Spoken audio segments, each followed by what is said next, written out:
दोस्तों नमस्कार, स्वागत है आपका यूट्यूब चैनल एबीटेक में। आज है 16 मई 2023 और जान लेते हैं आज की महत्वपूर्ण खबरें जो आज के प्रमुख समाचार पत्रों पर छाई हुई हैं और आप लोगों के लिए बहुत ही इम्पोर्टेंट है। सबसे पहले शुरुआत करते हैं हम लोग यूपी बोर्ड से। बताया गया कि इम्प्रूवमेंट और कंपार्टमेंट परीक्षा के लिए कल से होगा आवेदन। यूपी बोर्ड के परीक्षार्थी इम्प्रूवमेंट और कंपार्टमेंट परीक्षा के लिए 17 मई से माध्यमिक शिक्षा परिषद की वेबसाइट पर आवेदन कर सकते हैं। ऑनलाइन आवेदन की प्रक्रिया 7 जून तक चलेगी। फिर अंतिम तिथि के 3 दिन बाद क्षेत्रीय कार्यालयों में से ऑफलाइन भी जमा करना होगा। आवेदन प्रक्रिया पूरी होने के बाद इसकी परीक्षा करवाई जाएगी और इसका परिणाम जारी किया जाएगा। आगे देखिए, बताया गया फीस वगैरह कितनी लगेगी और कैसे इसके फॉर्म भर पाएंगे, क्या प्रक्रिया रहेगी, कौन कौन से अभ्यर्थी आवेदन कर सकते हैं। तो बताया गया कि हाई स्कूल के परीक्षार्थी इम्प्रूवमेंट और कंपार्टमेंट परीक्षा के लिए आवेदन कर सकते हैं। इम्प्रूवमेंट के अंतर्गत परीक्षार्थी किसी एक विषय में अनुत्तीर्ण और कंपार्टमेंट परीक्षा के अंतर्गत 2 विषयों में अनुत्तीर्ण होने पर किसी एक विषय में आवेदन कर सकता है। तो ये हाई स्कूल की बात यहाँ पर की जा रही है कि इम्प्रूवमेंट तब आपको फॉर्म भरना है जब आप एक विषय में अनुत्तीर्ण हों, और कंपार्टमेंट तब भरना है जब आप 2 विषयों में अनुत्तीर्ण हों, लेकिन फॉर्म आपका एक ही विषय में भरा जाएगा। ऑनलाइन आवेदन का परीक्षा शुल्क 256 रुपये 50 पैसे रहेगा। इंटर की बात करते हैं तो इंटर में केवल कंपार्टमेंट के लिए आवेदन लिए जाएंगे। इंटरमीडिएट परीक्षा में मानविकी, विज्ञान एवं वाणिज्य वर्ग में सम्मिलित परीक्षार्थी किसी एक विषय के लिए आवेदन कर सकते हैं। कृषि भाग 1 एवं 2 में निर्धारित विषयों में किसी एक प्रश्न पत्र में और व्यावसायिक वर्ग के ट्रेड विषय के किसी एक प्रश्न पत्र में अनुत्तीर्ण परीक्षार्थी कंपार्टमेंट परीक्षा के लिए आवेदन कर सकते हैं। इसका शुल्क जो इंटर के लिए रहेगा 306 रुपये निर्धारित किया गया है। परीक्षार्थियों को ये आवेदन upmsp.edu.in पर जाकर के आवेदन करना होगा। परीक्षा शुल्क को कोषागार में चालान के माध्यम से जमा करना होगा। फिर चालान की मूल प्रति के साथ ऑनलाइन भरे गए आवेदन का प्रिंट निकाल करके उसे रजिस्टर्ड डाक से क्षेत्रीय कार्यालय में 10 जून तक जमा करना होगा। यूपी बोर्ड के सचिव दिव्यकांत शुक्ला ने बताया कि परीक्षा की तिथि बाद में घोषित की जाएगी। तो ये पूरी प्रक्रिया रहेगी यहाँ पर आवेदन करने के लिए। यहाँ पर अपडेट है कि 23 मई से राज्य विश्वविद्यालय की सम सेमेस्टर परीक्षाएं। प्रोफेसर राजेंद्र सिंह रज्जू भैया विश्वविद्यालय ने सम सेमेस्टर परीक्षाओं का कार्यक्रम जारी कर दिया है। परीक्षा 23 मई से 20 जून तक 2 पालियों में करवाई जाएगी। पहली पाली सुबह 8 से 10 और दूसरी पाली दोपहर 1 बजे से 3 बजे के बीच करवाई जाएगी। इसका कार्यक्रम जारी कर दिया गया। बहुत सारे ऐसे कोर्सेस हैं जिनके लिए परीक्षाएं शुरू हो रही हैं। तो सम सेमेस्टर की परीक्षाएं आपकी 23 मई से प्रारंभ हो रही हैं। यहाँ पर अपडेट है पीजी में एडमिशन के लिए इलाहाबाद विश्वविद्यालय में परास्नातक सहित अन्य पाठ्यक्रमों में दाखिले के लिए 25 अप्रैल से जारी ऑनलाइन आवेदन प्रक्रिया मंगलवार यानी आज संपन्न हो रही है। आवेदन की अंतिम तिथि 16 मई यानी मंगलवार तक है। अब तक 42,000 पंजीकरण ही हुए हैं, जिसमें 21,000 अभ्यर्थियों ने फीस जमा करके अंतिम रूप से फॉर्म सबमिट किया है। पीजीएटी की कुल 9,467 सीटों पर प्रवेश होने हैं। तो अगर आप इसमें इच्छुक हैं तो आवेदन कर सकते हैं। यहाँ पर अपडेट है पॉलिटेक्निक में एडमिशन को लेकर के। बताया गया 1 अंक पाने वाले एससी को भी मिलेगा प्रवेश।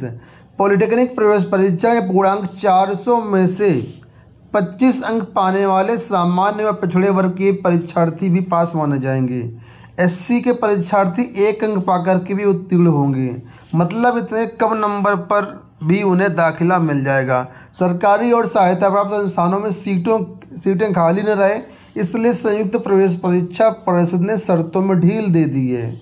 ठीक है, तो कुल मिलाकर अगर बात करें तो यहाँ पर पासिंग परसेंटेज बहुत कम है। ठीक है, जनरल ओबीसी वाले जो छात्र हैं मात्र 25 नंबर पर पास माने जाएंगे और एससी वाले छात्र 1 नंबर पर ही पास माने जाएंगे और उनको एडमिशन मिल जाएगा। हालांकि ये गवर्नमेंट कॉलेज तो नहीं मिलेगा, लेकिन हाँ प्राइवेट कॉलेज ज़रूर मिल जाएगा। अगर पढ़ना चाहते हैं तो आराम से पढ़ सकते हैं। इसलिए यहाँ पर परिषद ने शर्तों में ढील दे दी है ताकि परिषद की सारी सीटें जो हैं भर जाएं। देखो यहाँ पर अपडेट है कि छात्रों को जेईई नीट की तैयारी कराएंगे आईआईटी के विज्ञानी। गांवों में हाई स्कूल और इंटर की पढ़ाई करने वाले छात्रों को डॉक्टर व इंजीनियर बनने का सपना आईआईटी के विज्ञानी पूरा कराएंगे। बिठूर क्षेत्र में राजकीय हाई स्कूल बैकुंठपुर व सिंहपुर गांव स्थित राजकीय बालिका इंटर कॉलेज को स्मार्ट क्लास के लिए चिन्हित किया गया है। तो अब यहाँ पर ये कानपुर से अपडेट है और यहाँ पर बताया गया कि जो जेईई नीट की तैयारियों आईआईटी के विज्ञानी करवाएंगे। चलिए बात कर लेते हैं हम लोग अगली अपडेट के बारे में। तो यहाँ पर देखो अपडेट है कि प्रधानाचार्य भर्ती में आयोग से जानकारी तलब। अभ्यर्थता निरस्त करने का मामला सुनवाई के लिए 25 मई को पेश करने का निर्देश है। तो यहाँ पर बताया गया कि इलाहाबाद हाई कोर्ट ने प्रदेश के राजकीय कॉलेजों में 292 प्रधानाचार्यों की भर्ती मामले में उत्तर प्रदेश लोक सेवा आयोग द्वारा मेरिट लिस्ट के कई अभ्यर्थियों की अभ्यर्थता निरस्त करने तथा 25% नीचे के मेरिट के अभ्यर्थियों को चयन सूची में शामिल करने के मामले को लेकर के आयोग से जानकारी मांगी है। इसके साथ ही याचिका की सुनवाई के लिए 25 मई को पेश करने का निर्देश दिया है। अजित कुमार ने शैलेश कुमार व अन्य 11 की याचिका पर यह आदेश दिया है। तो न्यायमूर्ति अजित कुमार ने यह आदेश दिया है। ठीक है, अब आगे चल करके जो कुछ भी अपडेट मिलेगी चैनल के माध्यम से आपको सूचित कर देंगे। लोक सेवा आयोग की तरफ से एक अच्छी पहल की गई। जो भी अभ्यर्थी पीसीएस इंटरव्यू में फेल हो जाते हैं या उनका फाइनल सिलेक्शन नहीं हो पाता है उनको भी अब निजी क्षेत्र में नौकरी मिलेगी। इसके लिए लोक सेवा आयोग की तरफ से कल विज्ञप्ति जारी कर दी गई है। यहाँ पर देखो बताया गया कि जो भी अभ्यर्थी पीसीएस 2022 में सम्मिलित हुए थे और वो निजी क्षेत्र में नौकरी करना चाहते हैं तो उन सभी अभ्यर्थियों के लिए एक डेटाबेस बनाया जा रहा है। तो डेटाबेस जो बनाया जाएगा उसमें आप लोगों का भी नाम रहेगा। तो इसके लिए जो इच्छुक अभ्यर्थी हैं वो अपने रजिस्टर्ड ईमेल आईडी के माध्यम से आयोग की ईमेल आईडी पर यहाँ पर मेल कर सकते हैं। मेल में क्या क्या चीज़ें लिखी हैं उसके लिए प्रारूप बनाया गया। इस प्रारूप के अनुसार जो चीज़ें मांगी गई हैं यही सारी चीज़ें आपको भेजनी है। और इसमें आवेदन करने की जो लास्ट डेट रखी गई वो 30 जुलाई 2023 तक रखी गई है। और आज के समाचार पत्रों में भी इस न्यूज़ के बारे में छपा। यहाँ पर देखो कि निजी संस्थाओं को भेजा जाएगा साक्षात्कार तक पहुँचे पीसीएस अभ्यर्थियों का डाटा। तो यहाँ पर वही सारी जानकारी दी गई है। अगली अपडेट है यहाँ पर कस्तूरबा गांधी बालिका विद्यालय में भर्तियों को लेकर के। तो हाथरस की तरफ से विज्ञप्ति जारी कर दी गई है आज। और यहाँ पर कस्तूरबा गांधी शिक्षिकाओं की भर्तियाँ हो रही हैं। आवेदन करने की लास्ट डेट 31 मई 2023 शाम 5 बजे तक है।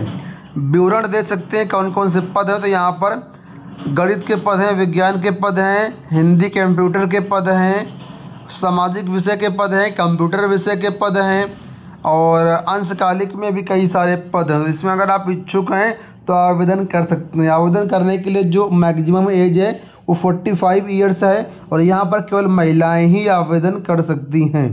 ठीक है, तो ये फॉर्म का प्रारूप दिया गया। इसी प्रारूप में आपको फॉर्म को भर करके भेजना है। कहाँ भेजना है? तो जो कार्यालय जिला परिषद शिक्षा अधिकारी का ऑफिस है वहाँ पर आपको स्पीड पोस्ट के माध्यम से भेजना है या व्यक्तिगत जाकर के भी आप जमा कर सकते हैं। अगली अपडेट यहाँ पर केवीएस को लेकर केवीएस की तरफ से फाइनल रिजल्ट जारी कर दिया गया डायरेक्ट रिक्रूटमेंट 2022-23 का। यहाँ पर ये रिजल्ट है असिस्टेंट कमिश्नर पोस्ट के लिए। और जो भी अभ्यर्थी सीबीटी एग्जाम दिए थे, इंटरव्यू दिए थे, उनके आधार पर जो अभ्यर्थी क्वालिफाई हुए मेरिट लिस्ट में नाम आया है, जो फाइनल सेलेक्ट हुए हैं उनकी ये पूरी लिस्ट यहाँ पर दी गई। नाम, रोल नंबर और डेट ऑफ बर्थ और साथ साथ टोटल मार्क्स भी यहाँ पर दिए गए हैं। तो ये सभी अभ्यर्थी क्वालिफाई हुए हैं।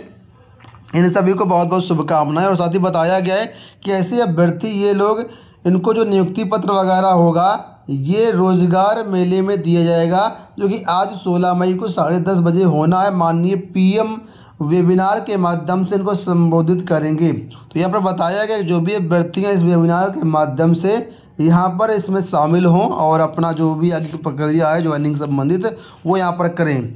आज रोजगार मेले में माननीय प्रधानमंत्री जी अलग अलग डिपार्टमेंट के जो भी अभ्यर्थी चयनित हुए उनको नियुक्ति पत्र सौंपेंगे। ये हो गई दोस्तों आज की सारी सूचनाएं। उम्मीद करते हैं वीडियो पसंद आया होगा। इस वीडियो में इतना ही। धन्यवाद।